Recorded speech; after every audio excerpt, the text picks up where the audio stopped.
Analytical instrument qualification क्या होता है? किसी एनालिटिकल प्रोसीजर में जो इंस्ट्रूमेंट इस्तेमाल हो रहा है उसकी क्वालिफिकेशन चेक करना पड़ेगी, उसकी वैलिडिटी चेक करना पड़ेगी। क्या वो इंस्ट्रूमेंट क्वालिफाइड है, क्या वो वैलिड है, क्या वो प्रॉपर यूज़ हो सकता है, क्या उस सारे जो रिक्वायरमेंट हैं वो पूरी दे सकता है, क्या वो जो इंटेंडेड हमारी अप्रोच है प्रोडक्ट प्रिपेयर करने के लिए उसके लिए वो फ़िट फॉर यूज़ है। तो उसके लिए हमें 4 मेन फैक्टर्स देखना होंगे और उनको डिस्कस करना होंगे। एक उसकी ये हम इस टॉपिक को नाम दे रहे हैं इंस्ट्रूमेंटेशन क्वालिफिकेशन या इंस्ट्रूमेंट क्वालिफिकेशन। फिर उसको जब एनालिसिस में अप्लाई करते हैं उसको कहते हैं एनालिसिस इंस्ट्रूमेंट क्वालिफिकेशन। इसके फिर 4 डिफरेंट फेजेस हैं, जिसमें डिज़ाइन क्वालिफिकेशन है, जिसमें इंस्टॉलेशन क्वालिफिकेशन है, जिसमें ऑपरेशनल क्वालिफिकेशन है और जिसमें परफॉर्मेंस क्वालिफिकेशन है। तो एक्चुअली आज का जो मेन टॉपिक है वो है AIQ। AIQ मतलब एनालिटिकल इंस्ट्रूमेंटेशन क्वालिफिकेशन।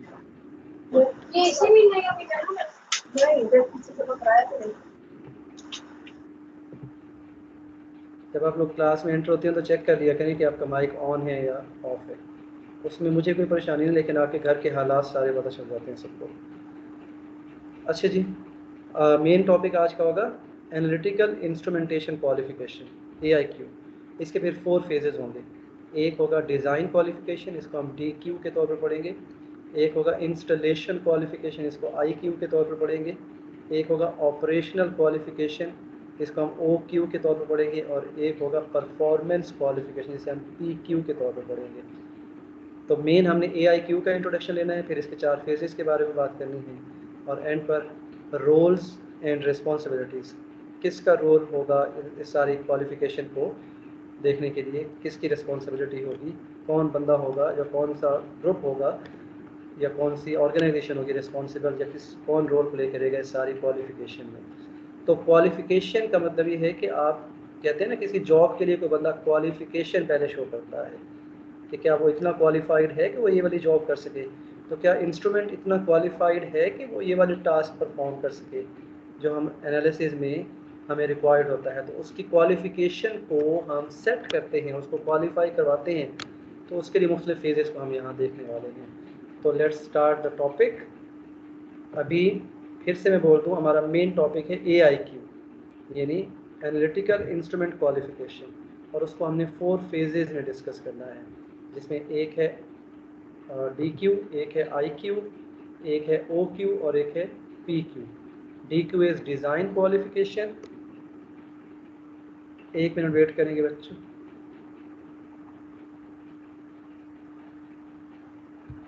हेलो,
अच्छा जी, देखिए स्टूडेंट्स, आवाज़ आ रही है मेरी आप लोगों को?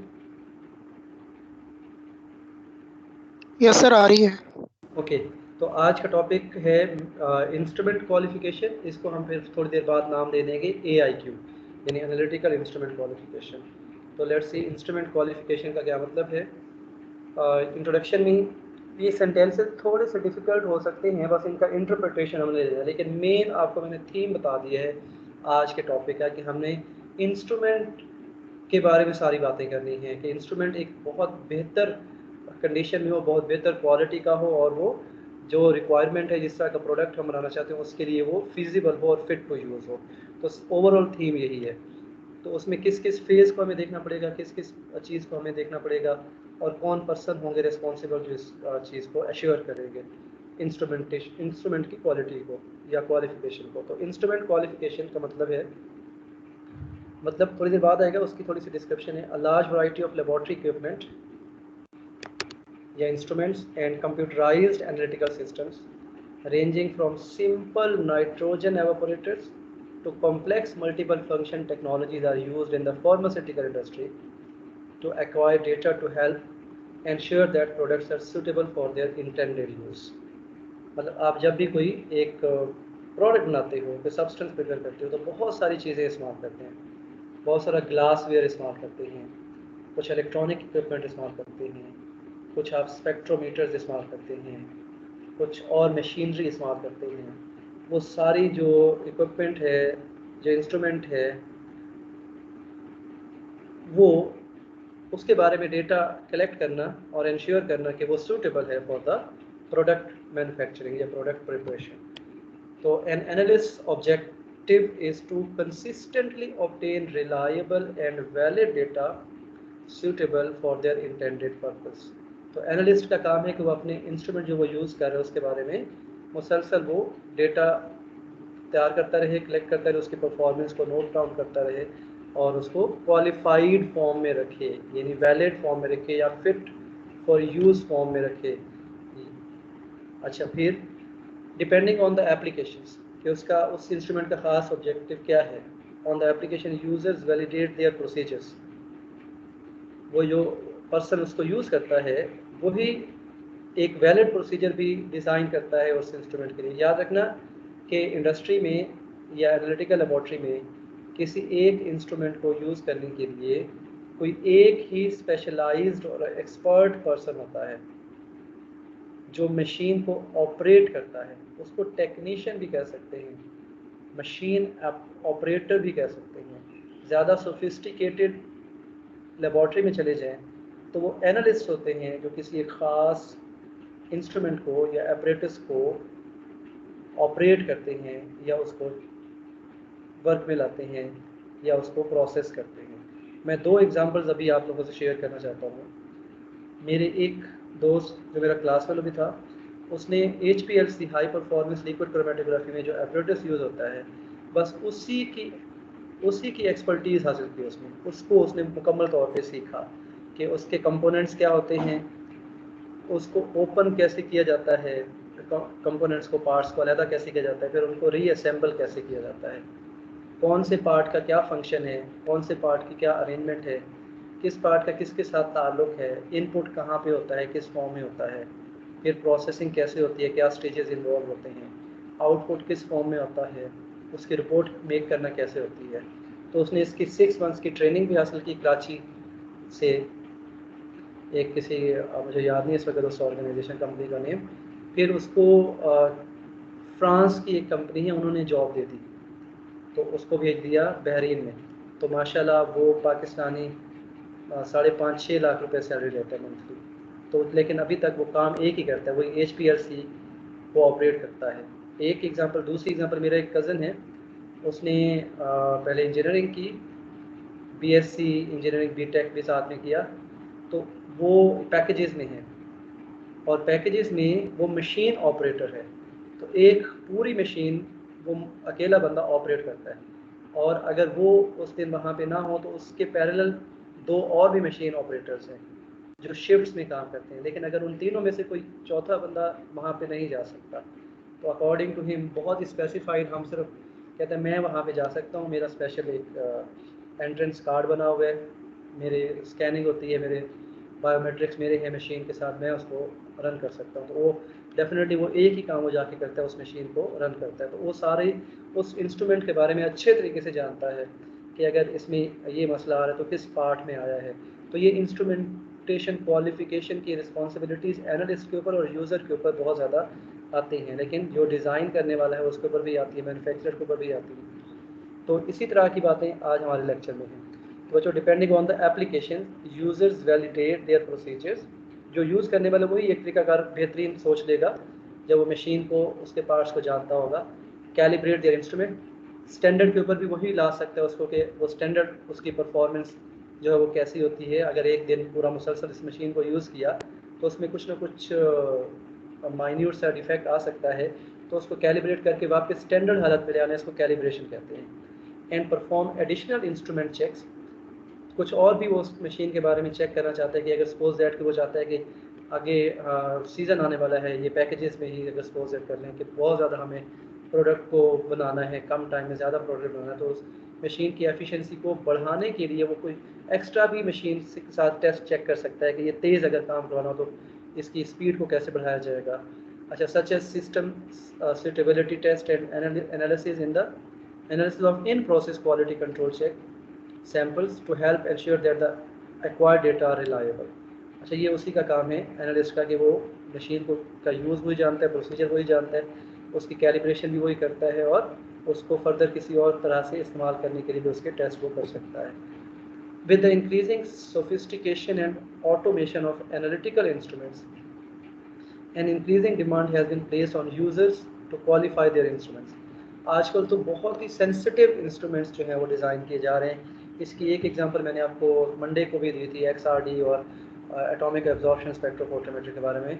ये तो वो हैं जो हमारे पाकिस्तान में बहुत ही पहले से ये इस्तेमाल हो रहे हैं। आजकल तो ऐसे ऐसे इंस्ट्रूमेंट्स भी हैं जिनके बारे में हम बिल्कुल जानते भी नहीं हैं, जो मूवीज़ में सिर्फ हम देखते हैं, जो बना लिए गए हैं और पता नहीं किस तरह के एनालिसिस के लिए वो इस्तेमाल होते हैं। क्योंकि मैं भी इतना उनके बारे में नहीं जानता तो मैं फर्दर बात नहीं करना चाहता। तो बहुत सेंसिटिव और बहुत ज़्यादा सोफिस्टिकेटेड इंस्ट्रूमेंट्स जो है वो अब डिज़ाइन किए जा चुके हैं जो एनालिसिस में इस्तेमाल होते हैं। तो फिर वो यूज़र्स जो हैं उनको कहा जाता है कि ये इतने सेंसिटिव है ये बहुत ज़्यादा, तो इनकी क्वालिफ़िकेशन का चेक रखना है कि वो क्वालिफाइड रहें, उनकी कैलिब्रेशन करते रहें, उनको स्टैंडर्ड ऑपरेटिंग कंडीशन में रखें। अच्छा, अनलाइक मेथड वैलिडेशन, ये मेथड वैलिडेशन क्या होता है इसके बारे में भी हमने अभी बात करनी है कि आपका जो प्रोसीजर वो वैलिड है या नहीं है। जैसे इंस्ट्रूमेंट की क्वालिफिकेशन को हम चेक कर रहे हैं, ऐसे जो आप मेथड अप्लाई करते हैं किसी प्रोडक्ट की मैन्युफैक्चरिंग के लिए, उस मेथड की भी वैलिडेशन को चेक करना होता है। तो मेथड वैलिडेशन भी एक अलग टॉपिक है। Unlike method validation and system suitability activities, analytical instrument qualification currently has no specific guidance और प्रोसीजर्स। मतलब ये कहा जा रहा है कि अभी तक इसके बारे में कोई स्पेसिफिक प्रोसीजर नहीं है इंस्ट्रूमेंट क्वालिफिकेशन के बारे में, लेकिन अब लोग जो है इसकी तरफ तवज्जो देना शुरू कर रहे हैं। अच्छा जी, competing opinions exist regarding instrument qualification and validation procedures and the roles and responsibility of those who perform them। अब ये कह रहे हैं कि अब चूँकि बहुत ज़्यादा competing environment है, मुख्तलिफ कंपनीज एक ही चीज़ को मैन्युफैक्चर कर रही होती हैं, तो फिर अपने अपने ब्रांड की क्वालिटी को ज़्यादा बेहतर करने के लिए वो कंपटीशन ही में आ जाते हैं। तो ज़्यादा बेटर क्वालिटी और ज़्यादा रिक्वायर्ड या डिमांडेड प्रोडक्ट बनाना चाहते हैं, तो उसके लिए क्वालिटी इंप्रूव करने के लिए या क्वालिटी एश्योर करने के लिए ये इंस्ट्रूमेंट क्वालिफिकेशन और वैलिडेशन प्रोसीजर जो हैं वो अब ज़रूरी हो गए हुए हैं। फिर consequently various approaches have been used for instrument qualification, इसलिए इंस्ट्रूमेंट क्वालिफिकेशन की मुख्तलिफ तरीके बनाए गए हैं। Approaches that require various amounts of resources and generate widely different amounts of documentation, जिसमें कई डिफरेंट तरीक़ाकार भी हैं और डॉक्यूमेंटेशन भी है, जो हम जिसमें से हम कुछ जो वैलिड काम है वो यहाँ पर डिस्कस करने वाले हैं। This section provides a scientific approach for instrument qualification and considers that instrument qualification is necessary for generating reliable and consistent data। हम जो अभी सेक्शन आगे डिस्कस करने वाले हैं इसमें हमें इंस्ट्रूमेंट क्वालिफिकेशन के बारे में सब कुछ हम सीखेंगे। तो इंस्ट्रूमेंट क्वालिफिकेशन का एक वे ये है, एक फ्लो चार्ट आप देख सकते हैं, जिसमें सबसे पहले हम देखेंगे DQ का मतलब है डिज़ाइन क्वालिफिकेशन। इसका मेन ऑब्जेक्टिव होता है what do you want the instrument और सिस्टम टू डू। आप इंस्ट्रूमेंट से क्या करवाना चाहते हैं? क्या आपने कोई क्वालिटेटिव एनालिसिस करना है या आपने क्वांटिटेटिव एनालिसिस करना है? क्या आपने उसमें से ओनली आप उसमें से क्या कोई एमिशन स्पेक्ट्रम देखना चाहते हैं, एब्जॉर्प्शन स्पेक्ट्रम देखना चाहते हैं? क्या आप मिक्सिंग करना चाहते हैं मटेरियल की? क्या आप क्रोमेटोग्राफी करना चाहते हैं और क्रोमेटोग्राफी भी किस तरह की आप करना चाहते हैं? तो आपकी क्या डिमांड है? What do you want the instrument और सिस्टम टू डू। इसको हम नीचे भी लिखा है यूआरएस, ये यूज़र रिक्वायरमेंट्स हैं। तो यूज़र्स की रिक्वायरमेंट्स को देखकर डिज़ाइन डिसाइड किया जाता है। तो डिज़ाइन क्वालिफिकेशन में हम इस तरह की चीज़ देखेंगे कि यूज़र की रिक्वायरमेंट को प्रेफर करते हुए डिज़ाइन डिसाइड किया जाएगा। फिर आ जाता है installation qualification. Suppose that air conditioner है, तो एयर कंडीशनर की बहुत डिमांड है एसी की, गर्मियों में ख़ास तौर पे आजकल के सीज़न में। तो लोग मुख्तलिफ डिमांड्स रखते हैं यहाँ पर कि अच्छा एसी ऐसा हो जो कम जगह पे लगे, छोटा हो, दिखने में खूबसूरत हो, हमारे कमरे में अच्छा लगे और कम बिल दे, यानी इलेक्ट्रिसिटी बहुत कम इस्तेमाल करे और 24 घंटे भी हम चलाते रहें तो बहुत कम बिजली इस्तेमाल। ये डिमांड्स यही होती है ना, वन ऑफ द डिमांड्स इसके बिल बहुत कम होना चाहिए। मैं एयर कंडीशनर के एग्जांपल इसलिए दे रहा हूँ क्योंकि आजकल आप इस चीज़ को ज़्यादा बेटर अंडरस्टैंड करते हैं। फिर वो मुख्तलिफ कंपनीज़ के एसी को देखता है, कभी कभी वो ये भी कहते हैं इसका डिज़ाइन अच्छा नहीं है, ये दिखने से अच्छा नहीं, ये बहुत बड़े साइज़ का है, तो ये साइज़ और उसकी जो देखने का या उसका कलर भी इवन, तो वो भी इम्पोर्टेंट चीज़ होती है। अच्छा, फिर यूज़र जो है वो कुछ डिमांड्स रख देते हैं, कंपनीज उन डिमांड्स को देखते हुए कुछ ना कुछ डिज़ाइन कर देती हैं कोई एक इंस्ट्रूमेंट। फिर जब आप परचेज़ करते हैं तो उसके इंस्टॉल करने का एक तरीका आ जाता है। तो फिर या तो आपको वो जो मैन्युफैक्चरर्स होते हैं वो आपको गाइड कर देते हैं कि इसको जब इंस्टॉल करना है तो इसका आउटर इतनी हाइट पे रखना है, इस तरह से इस एंगल पे रखना है, इस तरह के पाइप्स यहाँ से उसमें लगाने हैं, आउटर का पाइप भी रखना है, और इसके अलावा कमरे का साइज़ देखकर उसके मुताबिक आपने ये इस जगह पे अटैच करना है, एंड सो ऑन। ये इंस्टॉलेशन की थोड़ी सी रिकमेंडेशन ये भी हम सीखेंगे। तो क्या ये इसमें IQ का मतलब इंस्टॉलेशन क्वालिफिकेशन, ये दोनों ऐसे इंस्टॉलेशन में आते हैं। आर ऑल कंपोनेंट्स प्रेजेंट, क्या उस इंस्ट्रूमेंट के सारे पार्ट्स मौजूद हैं। इंस्टॉलेशन के टाइम पे आपने ये चेक करना होता है। एंड करेक्टली कनेक्टेड, और सही कनेक्ट किए गए हैं, जैसे भी मैंने कहा कि आउटर भी है और उसका मेन भी है और उसके अंदर सब कुछ, फ़ैन भी लगा हुआ है, कंप्रेसर भी लगा हुआ है, फिल्टर्स भी लगे हुए हैं, पाइप से सारे सही अटैच्ड हैं, तो इलेक्ट्रिसिटी के लिए सर्किट भी ठीक है और वो इलेक्ट्रिसिटी के लिए कनेक्शन भी अवेलेबल हैं। इंस्टॉलेशन के ऊपर ये सारी बातें चेक की जाती हैं। Does it work the way the vendor specified, vendor वो जो बंदा उसको सेल आउट कर रहा है, जिसके साथ आप सारे बहस करके आए, लेकर आए हैं, क्या उसने जो आपको बताया है कि क्या उस तरह से वो काम कर रहा है, ये भी इंस्टॉलेशन के टाइम पे चेक करना होता है। अच्छा, उसके बाद OQ का मतलब जब ऑपरेट कर रहा होता है, जब उसको आपने चला दिया इंस्टॉल करने के बाद, और उसमें ऑपरेशन क्वालिफिकेशन आ जाएगा। Does it work for your specific application, क्या वो उतना टेम्परेचर आपके रूम का उतने टाइम में, रिक्वायर्ड टाइम में अटेन कर पाता है और उतना ही वो इलेक्ट्रिसिटी के जो वोल्टेजेस हैं उतना ही ले रहा है।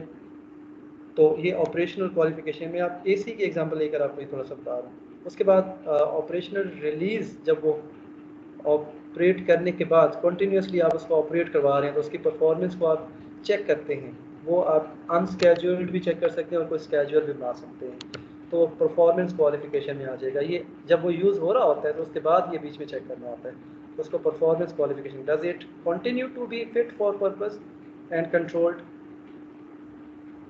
मतलब अगर आपने इंस्टॉल किया तो हो सकता है कि शुरू में उसकी परफॉर्मेंस अच्छी हो, क्या 1 महीने बाद भी उसकी परफॉर्मेंस ठीक है, 6 महीने बाद भी उसकी परफॉर्मेंस ठीक है, नेक्स्ट सीज़न भी उसकी परफॉर्मेंस ठीक रहेगी, तो ये परफॉर्मेंस क्वालिफिकेशन में आ जाएगा।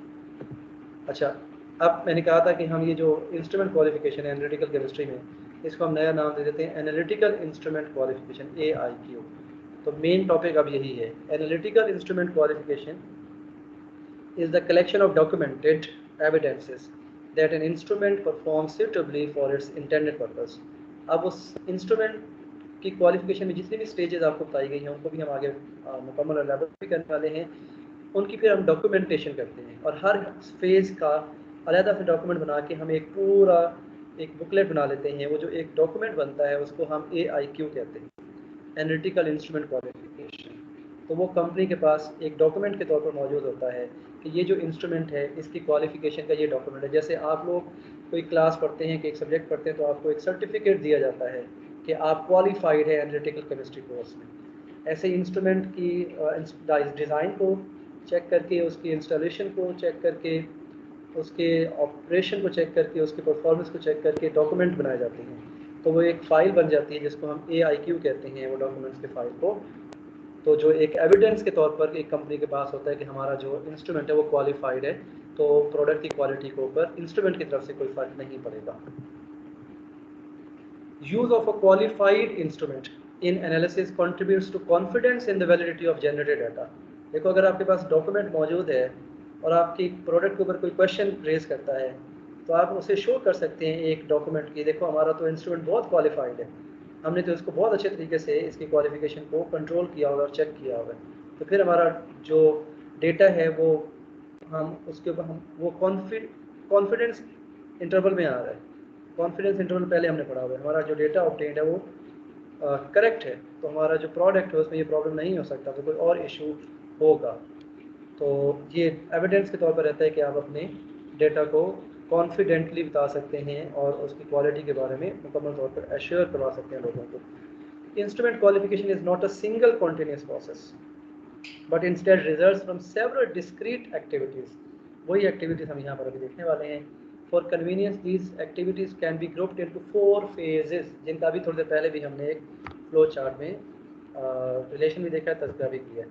तो जी, सबसे पहले डिज़ाइन क्वालिफिकेशन, फिर इंस्टॉलेशन क्वालिफिकेशन, फिर ऑपरेशनल क्वालिफिकेशन, फिर परफॉर्मेंस क्वालिफिकेशन। तो ये 4 फेजेस हैं AIQ के लिए। एनालिटिकल इंस्ट्रूमेंट क्वालिफिकेशन के 4 फेजेस हैं, DQ, IQ, OQ, PQ, और इनकी तरतीब खुद भी डिसाइड की जा सकती है, लेकिन ज़्यादातर केसेस में यही तरतीब रहती है जो आपके सामने है। Some typical activities cover more than one qualification phase and analysts potentially could perform them during more than one of the phases। तो ये डिपेंड करता है कौन सा इंस्ट्रूमेंट है, किस पर्पज़ के लिए इस्तेमाल हो रहा है। तो क्या सारी चीज़ों को डिस्कस करना ज़रूरी है, या समटाइम्स ऐसे होता है कि कोई ऐसा इंस्ट्रूमेंट है जिसका डिज़ाइन एक ही अवेलेबल होता है, तो उसमें डिज़ाइन क्वालिफिकेशन को तो फिर हम इग्नोर कर देंगे। तो समटाइम्स ऐसे होता है कि कोई ऐसा इंस्ट्रूमेंट भी होता है जो जो पहले से पता होता है कि ये 6 मंथ्स के लिए परफॉर्म करेगा, उसके बाद हमें इसको चेंज करना होगा, तो वहाँ पर परफॉर्मेंस क्वालिफिकेशन मुझे चेक करने की ज़रूरत ही नहीं होती है। समटाइम्स इंस्टॉलेशन उसकी इतनी ईजी होती है कि आपको इंस्टॉलेशन क्वालिफिकेशन को बार बार चेक नहीं करना पड़ता, एक बार बस इंस्टॉल कर दे तो फिर वो लाइफ टाइम के लिए वर्क करता रहता है। तो वो कह रहे हैं कि कब ये डिपेंड करता है एनालिसिस के ऊपर और एनालिस्ट की अप्रोच के ऊपर, क्या वो सारे फेजेस को यूज़ कर रहा है, या डिपेंडिंग अपॉन कि किस तरह का एनालिटिकल प्रोसीजर, उसमें कितने फेज यूज़ होते हैं। However, in many instances, there is need for specific order of these activities। कुछ जगह पे वो कहते हैं कि एक ऑर्डर बनाना पड़ता है हमें इन फेजेस का। For example, installation qualification must occur first in order to initiate other qualification activities. कहता है ज़्यादातर केसेस में इंस्टॉलेशन क्वालिफिकेशन पहले ज़रूर कर लें, क्योंकि इंस्टॉल करेंगे तो उसके बाद बाकी सारे काम होंगे। 1 मिनट रुकेंगे।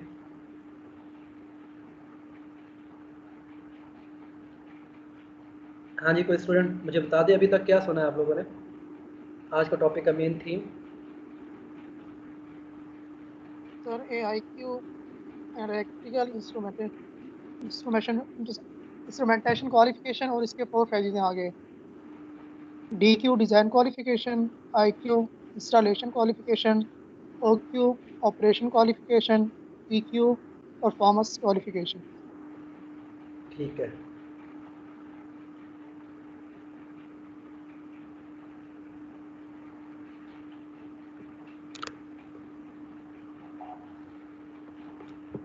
अच्छा जी, ये AIQ को एक और अंदाज में, ये जो 4 फेजेस हैं उसके, उनका बेसिक इंट्रोडक्शन या डेफिनेशन समझ लें।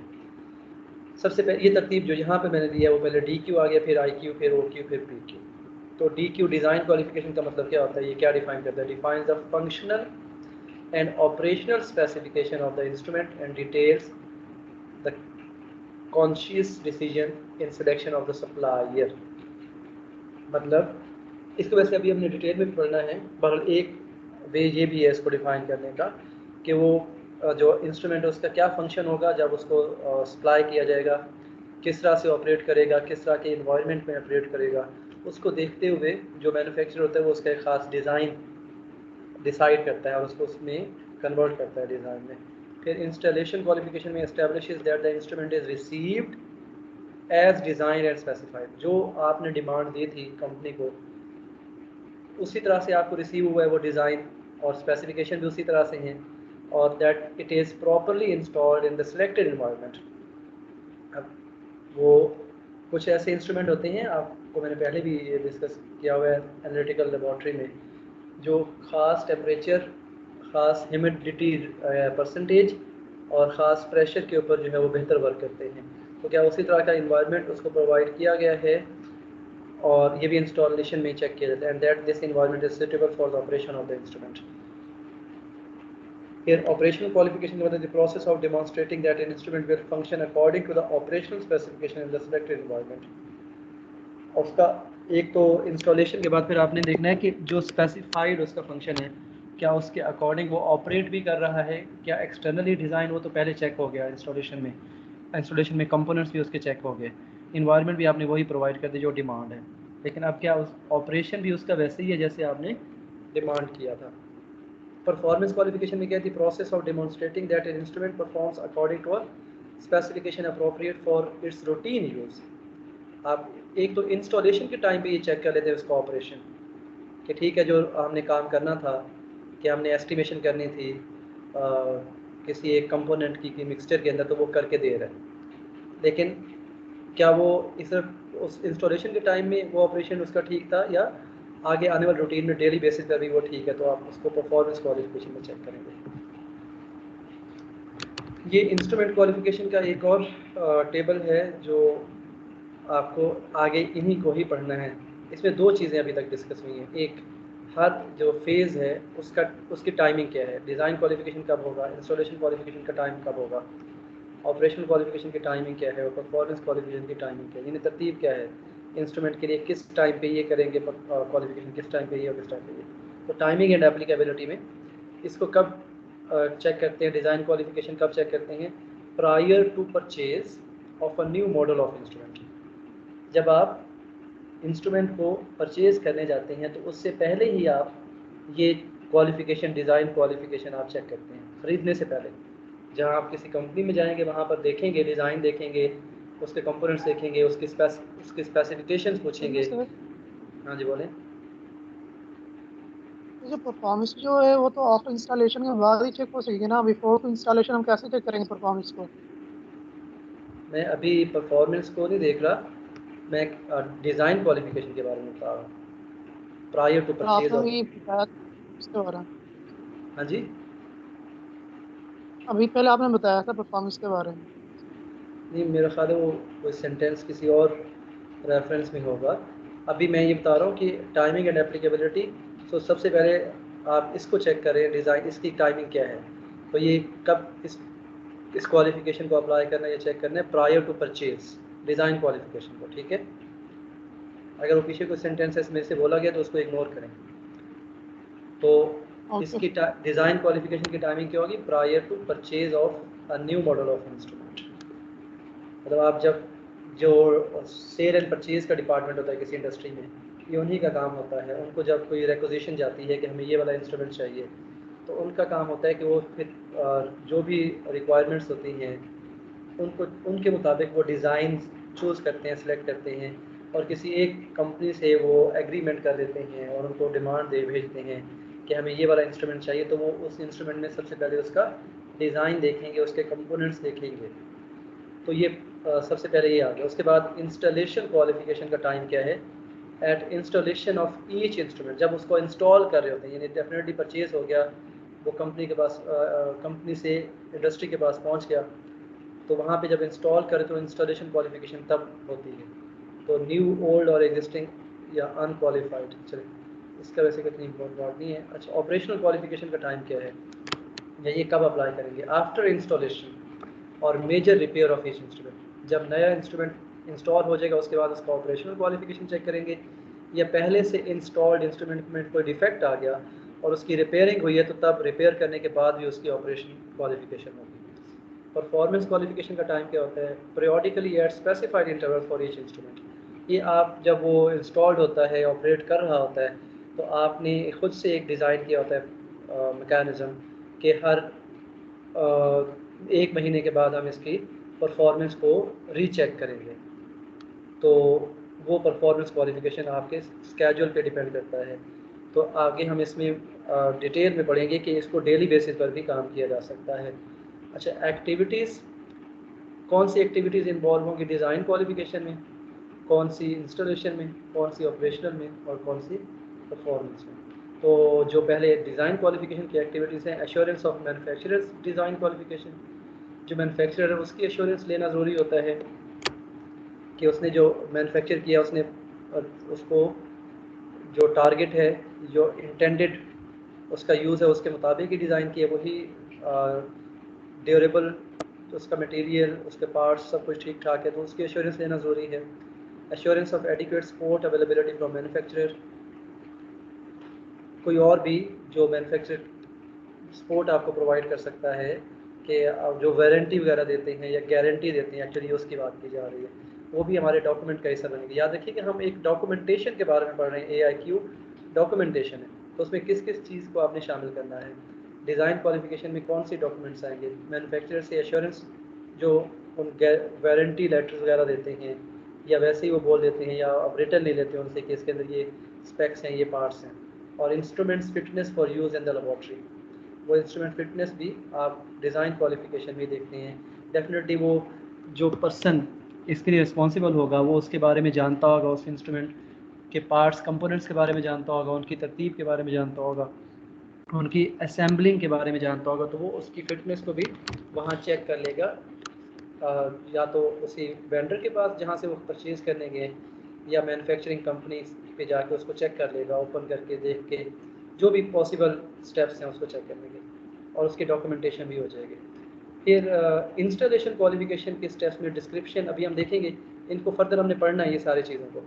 डिस्क्रिप्शन क्या होगी इसकी हम अभी देखेंगे। इंस्ट्रूमेंट डिलीवरी होगी ये भी इंस्टॉलेशन में आता है। यूटिलिटीज़ और फैसिलिटीज़ सारी जो हैं वो अवेलेबल हैं, उसकी असेंबली ठीक है, इंस्टॉलेशन हो गई है या इंस्टॉलेशन का प्रोसेस ठीक है, नेटवर्क और डेटा स्टोरेज जो है वो भी अवेलेबल है। ये वो हैं जहाँ पे बहुत सोफिस्टिकेशन हो जाती है ना, जहाँ पे वो ये कंप्यूटराइज्ड इंस्ट्रूमेंटेशन होती है, वहाँ पर आप नेटवर्क और डेटा स्टोरेज को भी इंस्टॉलेशन के टाइम पे चेक करते हैं। और फिर इंस्टॉलेशन वेरिफिकेशन का भी एक डॉक्यूमेंट बना देंगे कि हमारा जो इंस्ट्रूमेंट है ये इंस्टॉल हो गया इंडस्ट्री में। इसके बाद ऑपरेशनल क्वालिफिकेशन की एक्टिविटीज़ के हैं। फिक्स पैरामीटर्स कुछ होंगे, अभी हम देखेंगे कौन कौन से पैरामीटर्स हैं। फिर उसके इन्वायरमेंट को उसी तरह से प्रोवाइड करना होता है जो रिक्वायरमेंट है इंस्ट्रूमेंट के लिए। सिक्योर डेटा स्टोरेज भी आपने अप्लाई करनी है ड्यूरिंग ऑपरेशन, बैकअप भी रखना है, और आर्काइव यानी इसमें ये मुस्तनद रिजल्ट्स या वेरीफाइड रिजल्ट्स हासिल करने, इसका मतलब ये होता है। और इंस्ट्रूमेंट फंक्शन टेस्ट भी आपने ऑपरेशन के दौरान ही चेक करने हैं। परफॉर्मेंस क्वालिफिकेशन में क्या एक्टिविटीज़ होंगी, प्रेजेंटिव मेंटेनेंस एंड रिपेयर्स। इसमें अगर कोई परफॉर्मेंस में ऑपरेशन जो आपने शुरू में किया था और कुछ परफॉर्मेंस चेक में कोई प्रॉब्लम आया तो उसको मेंटेन करेंगे, मेंटेनेंस उसको रिपेयर करेंगे, ये एक्टिविटीज़ में आता है।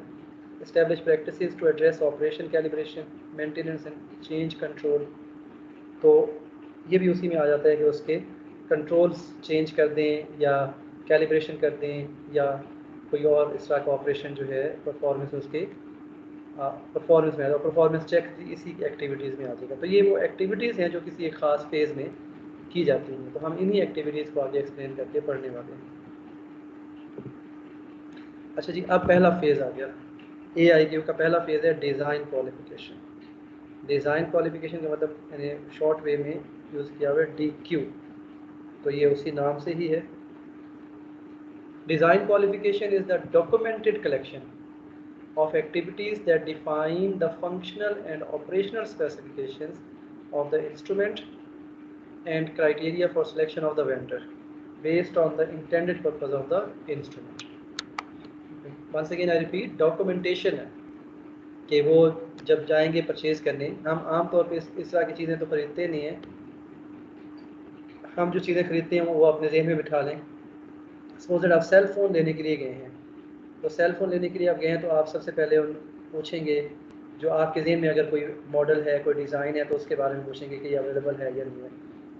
या वैसे ही आप कहेंगे मुझे एक अच्छा सा मोबाइल के बारे में बताएं, तो वो कहेगा ये देखिए हमारे पास एक ये सैमसंग का मोबाइल है, इसकी लेंथ जो है वो इतनी है, इसकी जो स्क्रीन की विड्थ है वो इतनी है, इसके अंदर जो कैमराज इंस्टॉल्ड हैं कि फ्रंट कैमरा के इतने है वो मेगापिक्सल और बैक कैमरा इतने मेगापिक्सल का है, इसके अंदर फर्दर जो है जो टॉर्च लगा हुआ है उसकी इतनी लाइट की इंटेंसिटी है, इसकी बैटरी की बैकअप इतना है, एंड सो ऑन सारे स्पेक्स वो आपको बताएगा। तो आप फिर खुद भी देखेंगे उसके डिज़ाइन को, उसके कलर को, और फिर जो आपने सोचा हुआ है कि मैंने इसको तस्वीरें बनाने के लिए, वीडियोस बनाने के लिए लेना है, तो क्या उस इंटेंडेड पर्पस के लिए वो फिट आ रहा है, क्या उसके अंदर इस तरह का असेंबली है। तो ये इसी तरह का इंस्ट्रूमेंट जो है, सपोज दैट आपने ब्लड सैंपल को एनालाइज करने के लिए कोई इंस्ट्रूमेंट परचेज़ करना है, तो आपके जहन में होगा कि मुझे ये काम करना है, तो इस इंस्ट्रूमेंट के अंदर ये स्पेसिफिकेशन होनी चाहिए।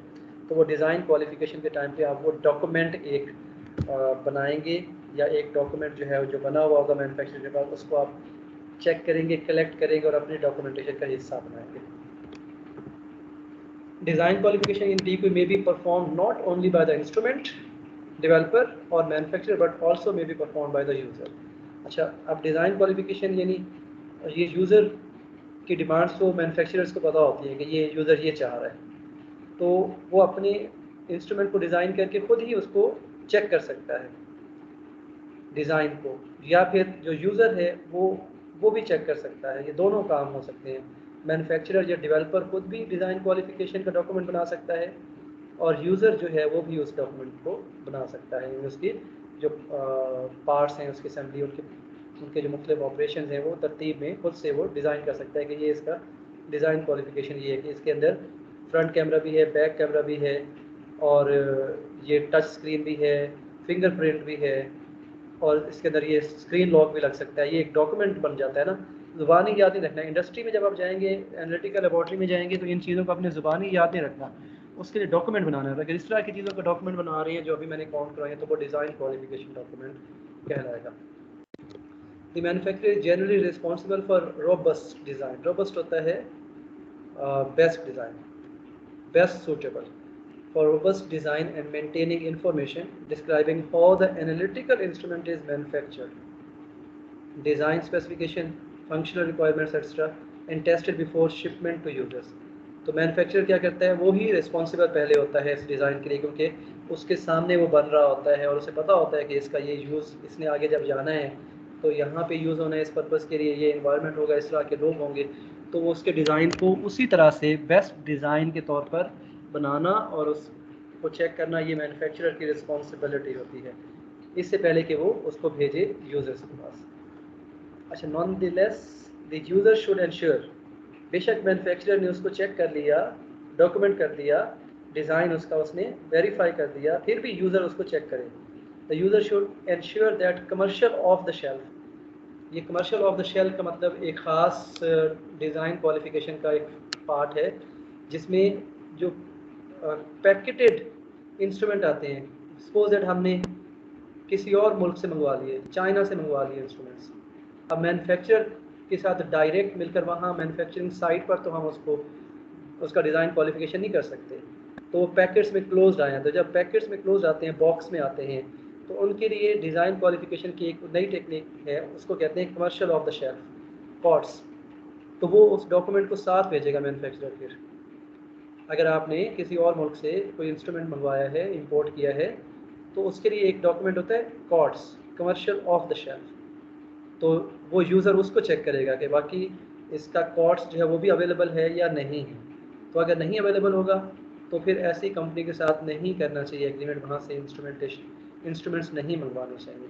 तो याद रखें, ये वो है कॉड्स का मतलब कि जब आप कोई बाहर से कोई चीज़ मंगवाते हैं जहाँ पर आप जा नहीं सकते हैं खुद से चेक करने के लिए, कि ऑन साइट आप चेक कर लें कि डिज़ाइन क्वालिफिकेशन बेहतर है, तो फिर आप वो जो मैन्युफैक्चरर होता है वो आपको भेजता है commercial off the shelf document.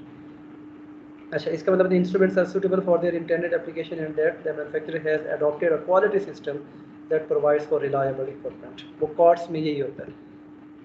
अच्छा, users should also determine the manufacturer accessories arrive as specified in the purchase order and they are undamaged। User फिर ये चेक कर सकता है कि जो स्पेसिफिकेशन थी उसके मुताबिक ही वो पहुंचा है हमारे पास इंस्ट्रूमेंट, और रास्ते में कहीं कोई डैमेज तो नहीं हो गया, ये भी यूज़र का काम है चेक करना। अच्छा, फॉर अ प्री ओन्ड और existing instrument, manuals and documentation should be obtained. अगर पहले से आपके पास कोई इंस्ट्रूमेंट है तो उसके लिए आप मैनुअल्स जो है वो कंपनी से दोबारा मंगवा सकते हैं और उसके मैनुअल्स को यूज़ कर सकते हैं डिज़ाइन क्वालिफिकेशन बनाने के लिए। अच्छा जी, ये डिज़ाइन क्वालिफिकेशन के लिए एक फ़्लो चार्ट भी जो है वो भी यहाँ पर है कि कस्टमर जो है वो कंपनी को कहता है कि मुझे इस तरह की चीज़ चाहिए, तो कस्टमर अपनी डिमांड बताएगा, एक्सप्लेन करेगा। तो उसने ये मैंने वैसे डायग्राम जो है पुट की है कि कस्टमर शायद इस तरह की चीज़ एक्सप्लेन कर रहा है कि एक इस तरह का झूला होना चाहिए जिसमें ये तीन स्टेप्स हों और इस तरह यहाँ पे बना हुआ, मतलब एक सादा सी एग्जांपल ये है how the customer explain it. अच्छा, अब जो मैन्युफैक्चरिंग कंपनी का प्रोजेक्ट मैनेजर है उसने सामने वाले को सुनकर, उसकी डिमांड को सुनकर जो एक माइंड बना लिया कि अच्छा ये कस्टमर ये चाह रहा है, तो उसमें फ़र्क आ गया, जो डिमांड थी उसमें फ़र्क। How the project manager understood it. फिर how the engineer designed it, engineer ने उसको कैसे यहाँ से काट ही दिया उसने दरमियान से और यहाँ पे उसने इसको बांध दिया।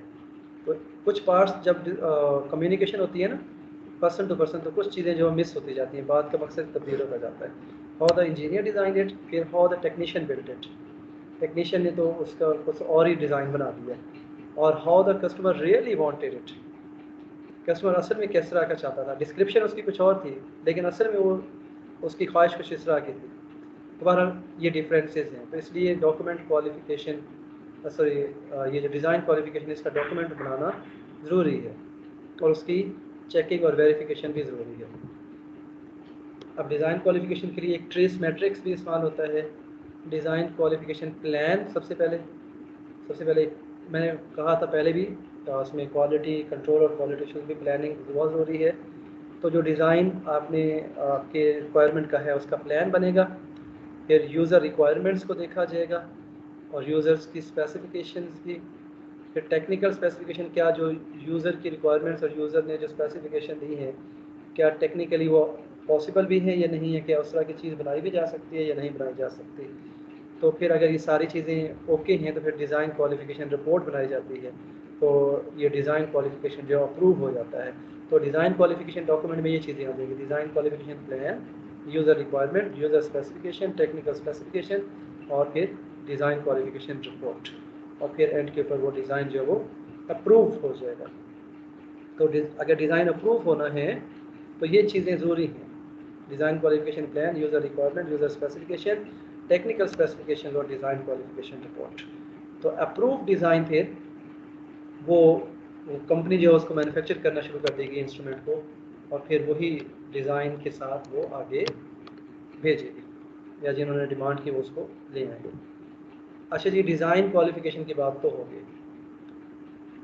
इस डिज़ाइन क्वालिफिकेशन का ज़्यादा ताल्लुक जो है वो मैन्युफैक्चरिंग कंपनी के साथ है, इंजीनियर्स के साथ है, और यूज़र सिर्फ अपनी डिमांड बताता है। मैन्युफैक्चर डिज़ाइन उन्होंने करना होता है मैन्युफैक्चरिंग कंपनी में, और उसकी रिस्पॉन्सिबिलिटी भी ज़्यादा उन्हीं के ऊपर जाती है, मैन्युफैक्चरर्स के ऊपर। अब है इंस्टॉलेशन क्वालिफिकेशन।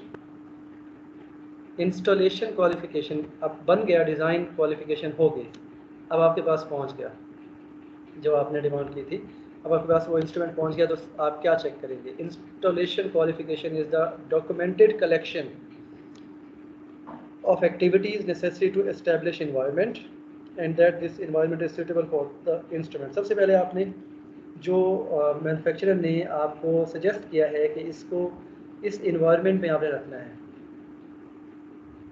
क्या वो इन्वायरमेंट आपका उसी तरह से रेडी है, क्या साउंड प्रूफ और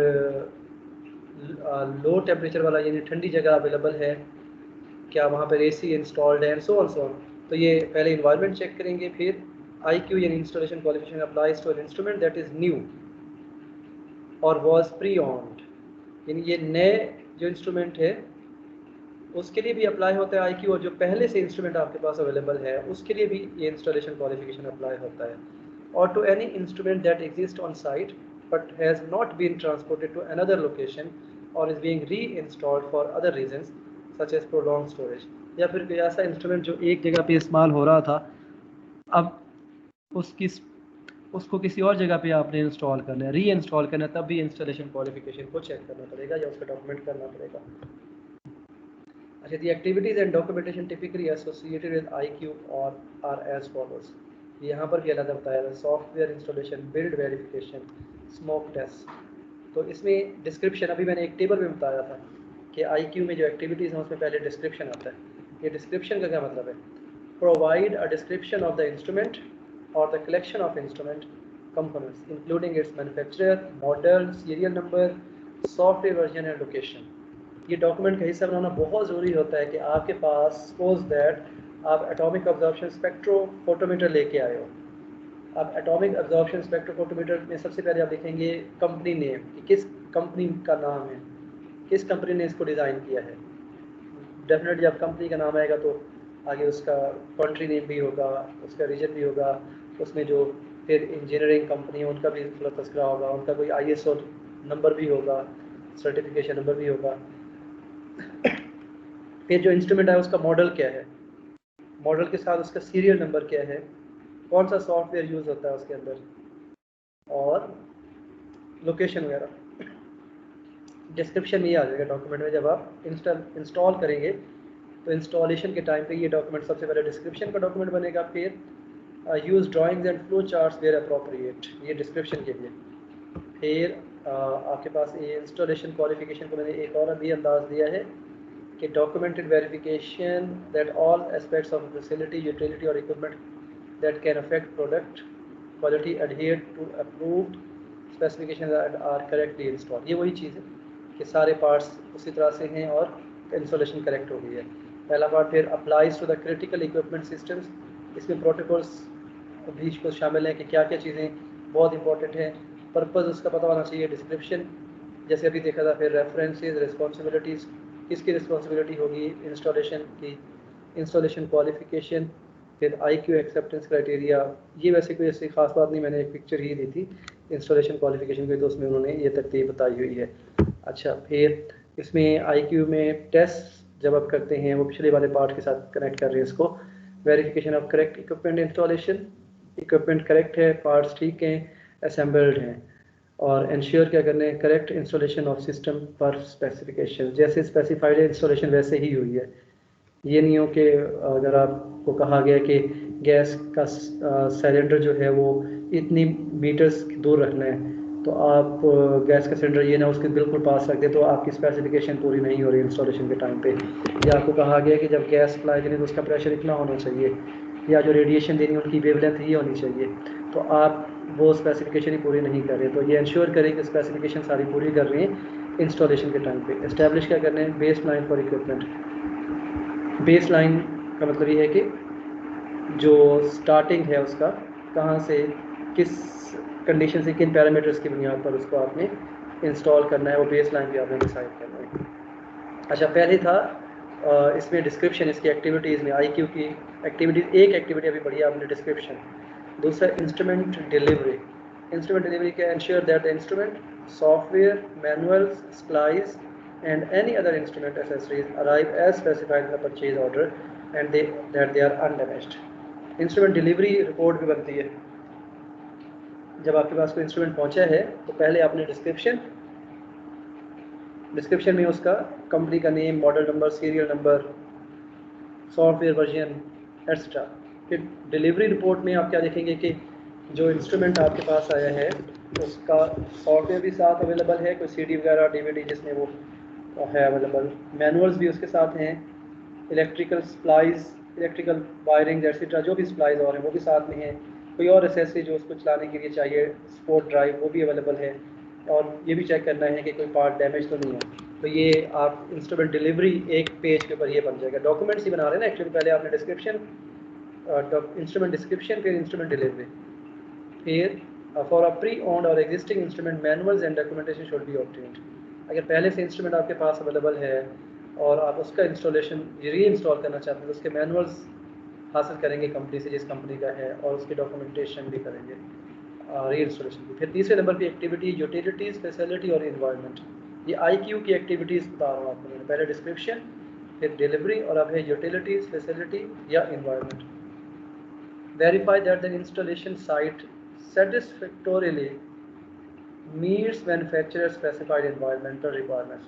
अब मैन्युफैक्चरर ने जब डिज़ाइन किया तो उसने कोई स्पेसिफिकेशन दी कि इसको इस जगह पे रखना है, इतने एम्पियर करंट प्रोवाइड करना है, इतनी वोल्टेज होनी चाहिए, इस तरह के अडॉप्टर लगाने हैं, इसको मतलब जो गैस सप्लाईज होती हैं या वेवलेंथ किसी जगह पे आप रेडिएशन प्रोवाइड करें तो वेवलेंथ कितनी होनी चाहिए, एंड सो ऑन। जिस रूम में रखा है उस रूम का टेम्परेचर क्या होना चाहिए, उसका साइज़ क्या होना चाहिए, उसकी वॉल्स के अंदर क्या होना चाहिए, ये भी इक्विपमेंट की रिक्वायरमेंट होती है जो इंस्ट्रूमेंट आप इंस्टॉल करते हैं। तो उसमें यूज़र जो मैन्युफैक्चरर स्पेसिफाइड इन्वायरमेंटल रिक्वायरमेंट्स होती हैं उनको भी आपने पूरा करना होता है ये इंस्टॉलेशन के टाइम पर। फिर चौथे नंबर पे है असेंबली एंड इंस्टॉलेशन। असेंबली का मतलब ये होता है कि मुख्तलिफ पार्ट्स को मिलाकर उसको मुकम्मल करना। असेंबल मतलब हो सकता है कि मुख्तलिफ पार्ट्स अलग-अलग चीज़ों में आए हों तो उनको आपने जोड़ना आपस में, तो पूरा आपका इंस्ट्रूमेंट फिर डिज़ाइन होगा। Assemble and install the instrument, फिर आपने उसको, जैसे आप पहले एसी की एग्जांपल ली थी, तो उसका आउटर है, उसका जो मेन है वो है, उसके फ़ैन है, कंप्रेसर है, उसके पाइप्स हैं, उसके इलेक्ट्रिकल सप्लाईज हैं, तो वो एक डब्बे में बंद होके आ गई। वो पार्ट्स आपने अलग-अलग रखे, फिर उनको आपने असेंबल करना है, अब उनकी सही जगह पे उनको इंस्टॉल करना है प्रॉपरली। अच्छा, एंड परफॉर्म अच्छा assemble and install the instrument and perform any preliminary diagnostics and testing. शुरू में असेंबलिंग के टाइम पर आप वो जो भी टेस्ट होगा किसी एक पार्ट का वो चेक करते जाएंगे उसको। असेंबली एंड इंस्टॉलेशन में be done by the manufacturer, vendor, specialized engineers और क्वालिफाइड इन हाउस पर्सनल। जब असेंबली करनी है यानी जोड़ना है चीज़ों को, पार्ट्स को आपस में एक इंस्ट्रूमेंट मुकम्मल डिज़ाइन करना है या फिर उसको इंस्टॉल करना है, तो एक काम कौन कर सकता है? मैन्युफैक्चरर की तरफ से बंदा आ सकता है, जो मैन्युफैक्चरिंग कंपनी है उनकी तरफ से पर्सन आके वो इंस्टॉल करके दे जाए, असेंबल करके दे जाए। वेंडर वो कंपनी जो इनका सेल परचेज़ का काम करती है, उन्होंने भी टेक्नीशियन रखे होते हैं, वो कहते हैं हम आपको ये चीज़ प्रोवाइड भी कर रहे हैं, साथ हम बंदा भी देंगे जो आपको लगा के देगा कंपनी। या स्पेशलाइज इंजीनियर्स जो इंडस्ट्री में पहले से मौजूद होते हैं, उन्हें पता होता है कि ये इंस्ट्रूमेंट आ रहे हैं तो कैसे असेंबल करना है और क्या इसकी इंस्टॉलेशन कैसे होगी। या क्वालिफाइड इन हाउस पर्सनल भी हो सकता है कोई बंदा खुद ही इसका स्पेशलाइज्ड हो, उसको पता हो। Manufacturer establish installation test and guides provide a valuable baseline reference for determining instrument acceptance. जो मैन्युफैक्चरर कंपनी है ना, वो इंस्टॉलेशन के ऊपर कुछ गाइडलाइंस प्रोवाइड करते हैं, तो कह रहे हो बेस लाइन डिसाइड करें कि बड़ी इंपॉर्टेंट डॉक्यूमेंट हो सकता है, तो उनकी बात को इम्पोर्टेंस दें। Any abnormal event observe during assembly, अगर असेंबली के टाइम पे पार्ट सही तरह से नहीं जोड़ रहे हैं, कोई मसला आ रहा है। And installation merits documenting installation packages purchase from the manufacturer और द वेंडर में however need to be supplemented with user specific criteria. अच्छा, मुझे लगता है इसमें कोई एक आधा सेंटेंस या तो मिसिंग है या मिक्स हो गया। बहरहाल अगर कोई अबनॉर्मल एक्टिविटी है तो फिर भी आप मैन्युफैक्चरर को कांटेक्ट करेंगे या वो मैनुअल्स को देखेंगे या उसके मुताबिक उसको एडजस्ट करेंगे। अभी भी ये नेक्स्ट हमारे पास एक्टिविटी है network and data storage. IQ में जो एक्टिविटीज़ अभी तक आगे एक डिस्क्रिप्शन था, फिर दूसरे नंबर पे हमारे पास था इंस्ट्रूमेंट डिलीवरी, फिर उसके बाद तीसरे नंबर पे पहले hello utility, facility and environment. अच्छा, फिर उसके बाद असेंबली एंड इंस्टॉलेशन। ठीक है, अब क्या आ गया? Network and data storage. अच्छा जी, some analytical system determination might be aided by the users previous interaction and data storage capacity.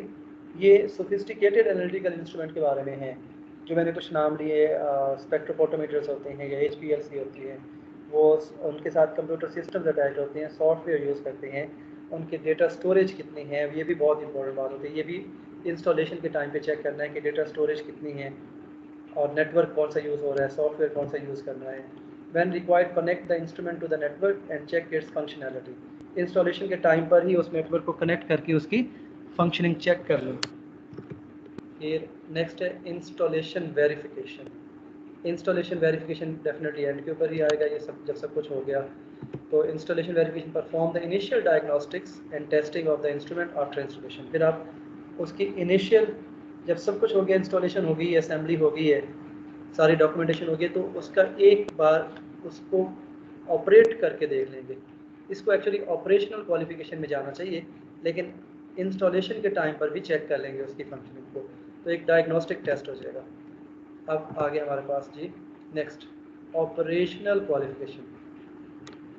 अब जब वो इंस्टॉल हो गया है तो अब आपने उसको ऑपरेट करना है, तो वो होगी operational qualification OQ। After a successful IQ यानी installation qualification the instrument is ready for OQ testing यानी ऑपरेशनल क्वालिफिकेशन टेस्टिंग। तो OQ is the documented collection. जब भी मैंने शुरू किया तो कहा डॉक्यूमेंटेड कलेक्शन है, डॉक्यूमेंट बनाना है, जो एक्टिविटी परफॉर्म करनी है उसको नोट डाउन करना है, उसको आपने फाइल्स बनानी है, मैनुअल्स बनाने हैं, बुकलेट्स बनानी है, तो एक फिर वो हमारे पास एक AIQ पूरी बुक बन जाएगी जो अवेलेबल रहेगी ऑर्गेनाइजेशन के पास। अच्छा, OQ is the documented collection of activities necessary to demonstrate that an instrument will function according to its operational specification in the selected environment. जो भी उसकी स्पेसिफाइड, जिस ऑपरेशन के लिए वो स्पेसिफाइड है, कि सपोज दैट उसने IR रेडिएशंस एब्जॉर्ब को मेजर करना है कि ये फलां सैंपल जो है ये कितनी रेडिएशंस एब्जॉर्ब करता है, कौन सी रेंज में एब्जॉर्ब करता है, तो उस फंक्शन को आपने चेक करना है कि स्पेसिफाइड इन्वायरमेंट में, सिलेक्टेड इन्वायरमेंट में स्पेसिफिकेशन के मुताबिक ही ऑपरेट करता है। Testing activities in the OQ phase में consist of these test parameters. अब इसके टेस्ट पैरामीटर्स हैं, ये मैंने वो जो टेबल बना था उसमें आपको बताया था टेस्ट पैरामीटर्स। सबसे पहले फिक्स पैरामीटर्स, जिसमें क्या है, these test measures the instruments non changing parameters such as length, height, weight, voltage inputs, acceptable pressures and loads. तो ऑपरेशन के टाइम पे ये फिक्स पैरामीटर जो कि लाइफ टाइम के लिए चेंज नहीं होंगे इंस्ट्रूमेंट के, इन पैरामीटर्स को ऑपरेशन के टाइम पे सबसे पहले इनको नोट डाउन करना है, इनकी फाइलिंग बनानी है कि इंस्ट्रूमेंट की लेंथ कितनी है, हाइट कितनी है, वेट क्या है, वोल्टेज इनपुट्स कितने लेता है ये, और प्रेशर कितना एक्सेप्ट करता है, और लोड क्या बियर करता है वोल्टेज का, या एक्सेट्रा। तो ये fix parameters. If the manufacturers supplied specification for these parameters satisfy the user, the rest requirements may be waived. तो अगर यूज़र्स इन सारी रिक्वायरमेंट लेंथ से, हाइट से, वेट से सब सेटिस्फाइड है तो बाकी रिक्वायरमेंट्स जो हैं उनको इग्नोर किया जाता है। अच्छा, however if the user wants to confirm the parameters, testing can be performed at the user site। अगर फिर भी आप चाहते हैं कि मुझे इसका ऑपरेशन करके दिखाएं, इस लेंथ के साथ, इस हाइट के साथ, या इस वोल्टेज के साथ अप्लाई करके दिखाएं कि ये वोल्टेज जो आपने लिखी है इसी के साथ ये सही ऑपरेट करेगा, तो वो कह रहे हैं कि जो मैन्युफैक्चरर साइट पे नहीं बल्कि यूज़र साइट के ऊपर ये टेस्ट होगा। फिर वो मैन्युफैक्चरर की ये रिस्पॉन्सिबिलिटी नहीं आता, मैन्युफैक्चरर की रिस्पॉन्सिबिलिटी डिज़ाइन क्वालिफिकेशन तक थी। अच्छा जी, तो ये जो अगर आप ऑपरेशनल क्वालिफिकेशन के टाइम पे भी दोबारा से चेक करना चाहते हैं, फिर आओ क्या कह रहा है कि वो यूज़र साइट के ऊपर चेक होगा, अगर प्रॉब्लम हुआ तो वो यूज़र की रिस्पॉन्सिबिलिटी में आएगा। Fix parameter do not change over the life of the instrument and therefore never need rate determination. तो डेफिनेटली आप इंस्ट्रूमेंट की लेंथ, हाइट वगैरह को चेंज कर ही नहीं सकते, वोल्टेज भी नहीं चेंज कर सकते अनटिल एंड अनलेस कि आप उसकी रीअसेंबलिंग करें, फिर आप डिज़ाइन ही चेंज करेंगे उसका। और नोट क्या है जी, these test could also be perform during the IQ phase. थोड़ी देर पहले मैंने कहा था एंड के ऊपर, जो हमने नहीं कहा था वहाँ पे, मैंने कहा या OQ में जाना चाहिए। तो these test could also be perform, जो था एंड के ऊपर क्या था, इंस्टॉलेशन वेरिफिकेशन, जो लास्ट में था ना उसका एक्टिविटी इंस्टॉलेशन वेरिफिकेशन, वो इसमें आता है OQ में। तो यहाँ क्या, these test could be also be perform during the IQ phase. If so fix parameter need not to be retreatment as part of OQ testing.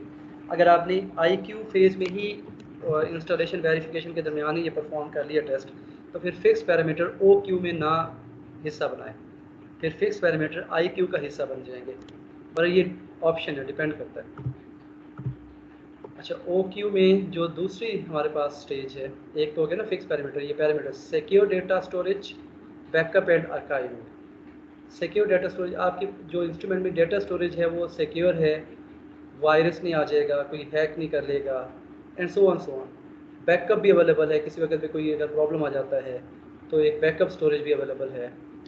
और इसी तरह से जो आर्काइविंग है कि आप कंफर्म रहते हैं और पूरे कॉन्फिडेंट रहते हैं कि ठीक है, डाटा स्टोरेज भी ओके है, बैकअप भी हमारे पास अवेलेबल है। अच्छा, when applicable test sir ji ji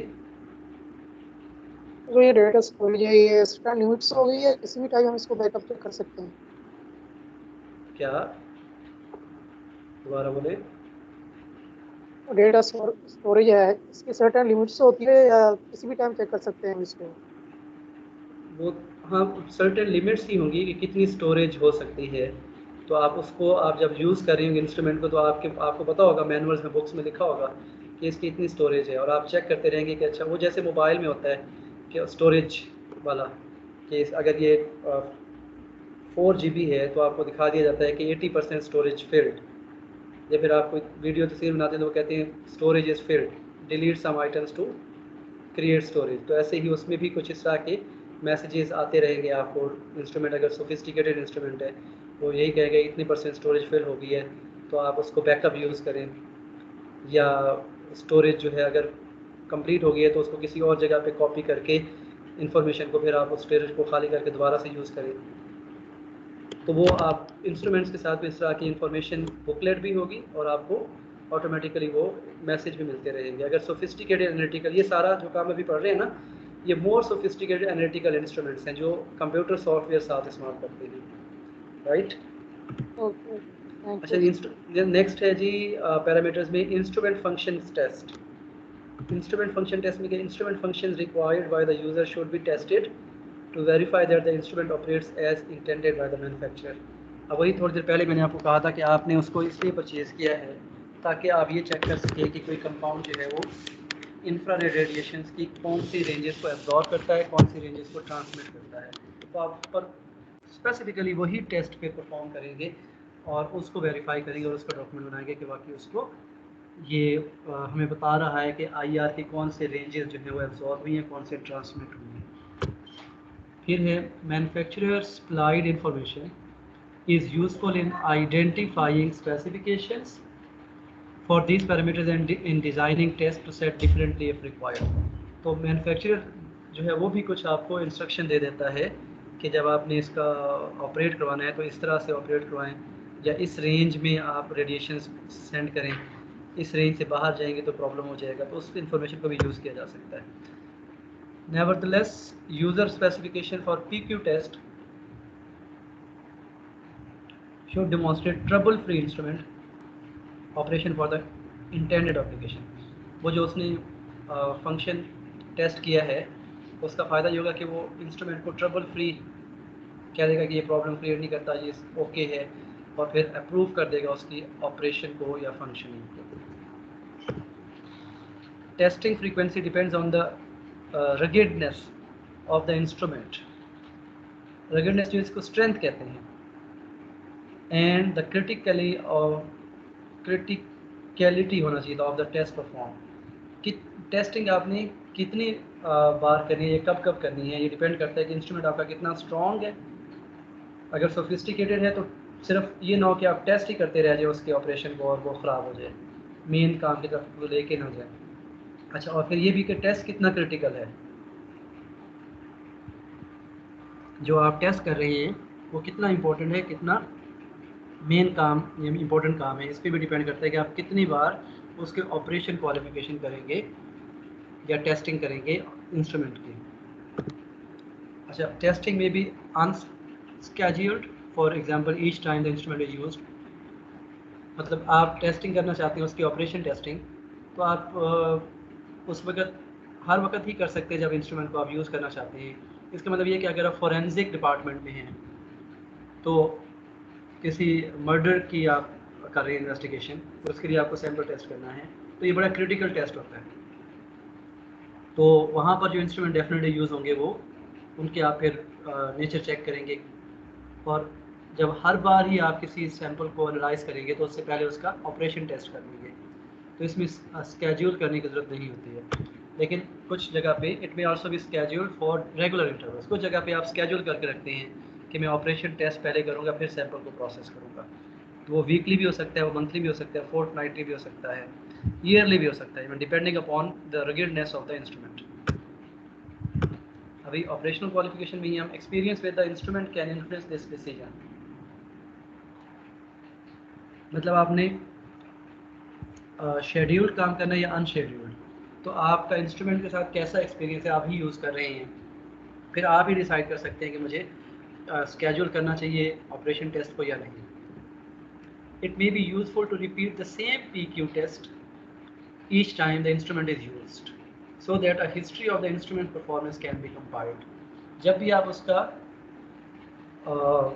test करें इंस्ट्रूमेंट को तो एक ही सैंपल यूज़ करें ताकि आप एक हिस्ट्री बना लें उस इंस्ट्रूमेंट की परफॉर्मेंस के बारे में। ये ना हो कि आप हर बार डिफरेंट वे में उसको यूज़ कर रहे हो तो फिर तो उसने डिफरेंट रिजल्ट्स ही देने हैं। Alternatively, the instrument may be incorporated into an integrated support system to assure that it remains continually qualified। तो ये एक आप एक सिस्टम भी डिज़ाइन कर लेते हैं जिसमें वो कह रहा है कि ऑटोमेटिकली भी वो क्वालिफाइड रहेगा instrument. Some system suitability tests or quality control checks that are performed concurrently with the test samples also imply that the instrument is performing suitably। इसका क्या मतलब है, इसमें ये है कि आप जब कोई टेस्ट करते हैं उसका रिज़ल्ट और सैंपल का रिज़ल्ट सेम आया है, मतलब सेम से मतलब ये है कि सेम कंक्लूजन निकला है, तो फिर आप कहेंगे कि हमारा जो इंस्ट्रूमेंट है वो सूटेबली परफॉर्म कर रहा है। बार बार टेस्ट करने से टेस्ट के रिजल्ट्स में कॉन्करेंसी आ रही है। कॉन्करेंसी का मतलब होता है मैचिंग रिजल्ट्स आ रहे हैं, फिर आप कहेंगे हमारा जो इंस्ट्रूमेंट है उसकी जो परफॉर्मेंस है वो सूटेबल है, क्वालिफाइड है। तो ऑपरेशनल क्वालिफिकेशन में की ऑपरेशनल फंक्शनैलिटी और सिक्योरिटी फंक्शंस शामिल हैं।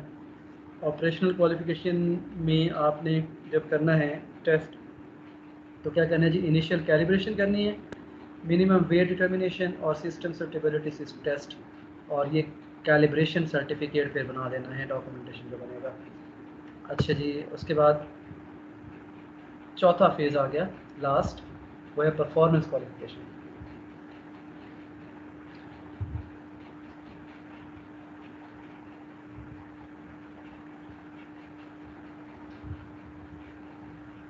कोई बच्चा रिवाइज करवाएगा अभी तक क्या पढ़ा?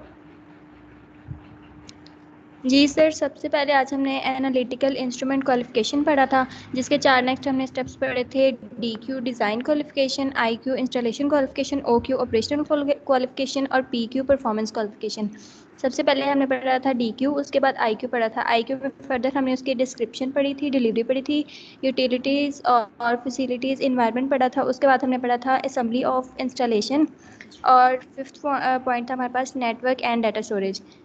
उसके बाद हमने पढ़ा था OQ यानी कि ऑपरेशनल क्वालिफिकेशन। उसमें हमने सबसे पहले पढ़ा था फिक्स्ड पैरामीटर्स, उसके बाद हमने पढ़ा था secure data storage, backup and archiving, उसके बाद हमने पढ़ा था इंस्ट्रूमेंट फंक्शन टेस्ट। और अब हम स्टार्ट करें PQ। Okay good. अच्छा, ये लास्ट फेज़ है परफॉर्मेंस क्वालिफिकेशन। इसके बाद हम रिस्पॉन्सिबिलिटीज़ चेक करेंगे कि सारे AIQ की रिस्पॉन्सिबल पर्सन कौन होते हैं। तो परफॉर्मेंस क्वालिफिकेशन यानी PQ is the documented collection. देखो, जब भी शुरू किया है तो क्या लफ्ज़ इस्तेमाल किया है, documented collection of activities, necessary to demonstrate that an instrument consistently performs according to the specifications defined by the user and is appropriate for the intended use। अब ये इन फ्यूचर उसकी परफॉर्मेंस के ऊपर है डॉक्यूमेंटेशन, कि वो daily basis पे उसकी रूटीन जो है उसमें उसकी परफॉर्मेंस बेहतर है, क्वालिफाइड है। इसका मतलब ये कि आप उसकी क्वालिफिकेशन को डेली बेसिस पे भी चेक करते रहते हैं या रेगुलर इंटरवल्स के बाद आप चेक करते रहते हैं। तो इस तरह की जो डॉक्यूमेंटेशन बनेगी उसको हम परफॉर्मेंस क्वालिफिकेशन डॉक्यूमेंट कहेंगे। After IQ and OQ have been performed, the instrument's continued suitability for its intended use is demonstrated through performance qualification। सादा सी बात है ये तो। अच्छा, इसमें आ जाएगा performance checks. Performance check set up a test of और series of test to verify the acceptable performance of the instrument for its intended use. कोई आप एक टेस्ट खुद से सोच लेंगे, अच्छा चेक कर लेते हैं ज़रा इसके जो IR जो मैंने कहा था कि अगर हम इसको IR की बजाय हम कोई और फ्रीक्वेंसी भेज देते हैं तो क्या रिस्पांस होता है। जैसे आप उसमें UV रेडिएशन शामिल कर लें, विजिबल शामिल कर लें तो क्या रिस्पॉन्स है। तो आप एक टेस्ट खुद से डिज़ाइन कर सकते हैं उसकी परफॉर्मेंस को चेक करने के लिए कि एक बार UV यूज़ कर लें, एक बार फिर दोबारा से IR यूज़ कर लें तो क्या उसके रिस्पॉन्सेज जो हैं वो ठीक हैं या नहीं हैं। तो एक टेस्ट जब आप इंस्ट्रूमेंट को यूज़ कर रहे होते तो आप उसकी रिस्पॉन्सेज के बारे में खुद से बेहतर जानते होते। तो एक नया टेस्ट या डिफरेंट टेस्ट डिज़ाइन किया जा सकता है उसकी परफॉर्मेंस को चेक करने के लिए। PQ tests are usually based on the instrument's typical on-site applications and may consist of analyzing known components or standards। जहाँ पे वो इंस्टॉल्ड है, जहाँ पे वो ऑपरेट कर रहा है, वहीं पर ही आप PQ टेस्ट करेंगे और उसकी कंपोनेंट्स के बारे में या उसके स्टैंडर्ड्स के बारे में डेफिनेटली आप चेक करना चाहते हैं कि उसके कंपोनेंट्स ठीक काम कर रहे हैं और वो स्टैंडर्ड भी काम कर रहा है, यानी कैलिब्रेटेड है। Here the test should be based on good science and reflect the general intended use of instrument। ये जो आप टेस्ट कर रहे हैं वो टेस्ट भी आप ठीक डिज़ाइन करें, ये ना हो कि आप अजीब सा टेस्ट डिज़ाइन कर लें और उसमें से कोई गलत चीज़ ही आप चेक करना चाहें जो उसके यूज़ के साथ बिल्कुल जुड़ी हुई ना हो। तो टेस्ट जो है वो उसकी साइंस के साथ मैच करना चाहिए, जो उसका यूज़ है, जो उसका ऑपरेशन है उसके साथ मैच करना चाहिए, उस तरह का टेस्ट आप डिज़ाइन करेंगे। ये ना हो कि इंस्ट्रूमेंट को उठा के आप दीवार में मार के देखें कि ये मजबूत भी है कि नहीं है। Some system suitability test or quality control checks that are performed concurrently with the test samples can be used to demonstrate that the instrument is performing suitably। ये concurrency की बात पहले भी मैंने की है कि आप जो टेस्ट डिफरेंट टेस्ट एक डिज़ाइन करते हैं उसके रिज़ल्ट और आपके सैम्पल के रिजल्ट जो है वो कंकरेंट होंगे, जिसका मतलब हमारा जो इंस्ट्रूमेंट है वो ओके है परफॉर्मेंस में। PQ में स्पेसिफाइड परफॉर्मेंस क्राइटेरिया आ जाता है और ऑन गोइंग परफॉर्मेंस हम चेक करते रहते हैं उसकी। इसके अलावा अगर आप फिर इसको ग्रेडिंग कर सकते हैं, इसकी परफॉर्मेंस को एक्सीलेंट है या गुड है या पुअर है, ये भी डॉक्यूमेंटेशन का हिस्सा बनता है। फिर इसी तरह से PQ में जो टेस्ट आप करते हैं वो क्या होते हैं, वेरिफिकेशन और करेक्ट इक्विपमेंट परफॉर्मेंस।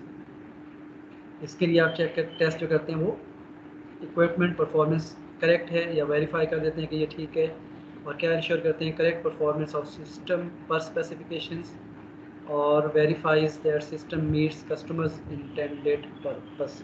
ये PQ का ऑब्जेक्टिव है या उसका पार्ट है।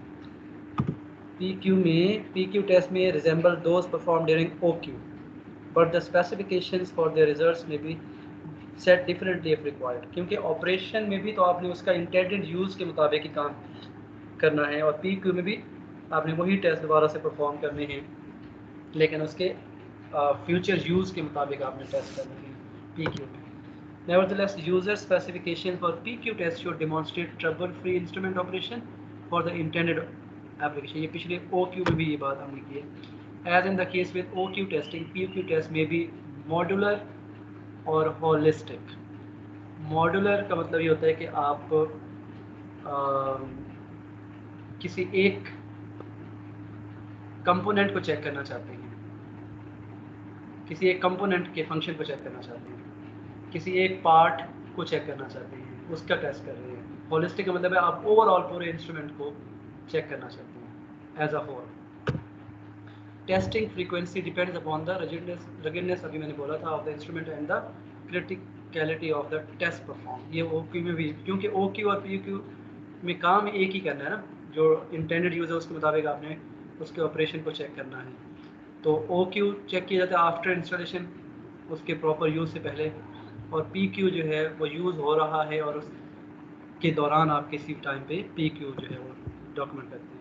टेस्टिंग में भी unscheduled for example each time the instrument is used, वही चीज़ आ गई है। It may also be scheduled for regular interval experience with the instrument can influence this decision. OQ में भी था। It may be useful to repeat the same PQ test each time the instrument is used so that a history of the instrument performance can be compiled. Alternatively the instrument may be incorporated into, ये वही सारी चीज़ें जो OQ में थी, और हाँ ये वही है। अब प्रिवेंटिव मेंटेनेंस एंड रिपेयर, अगर PQ के दौरान कोई प्रॉब्लम आ गया तो डेफिनेटली उसकी प्रिवेंशन और उसकी मेंटेनेंस और उसकी रिपेयर करनी होगी। When an instrument fails to meet PQ test specifications, अब डेफिनेटली अगर सपोज आपने 1 महीने बाद चेक किया, उसको टेस्ट किया है, तो उसमें कोई मसला है तो डेफिनेटली उसको आप देखेंगे उसकी प्रिवेंशन या उसकी मेंटेनेंस या रिपेयर। इट रिक्वायर्स मेंटेनेंस और रिपेयर। फिर A periodic preventive maintenance may also be recommended for many instruments.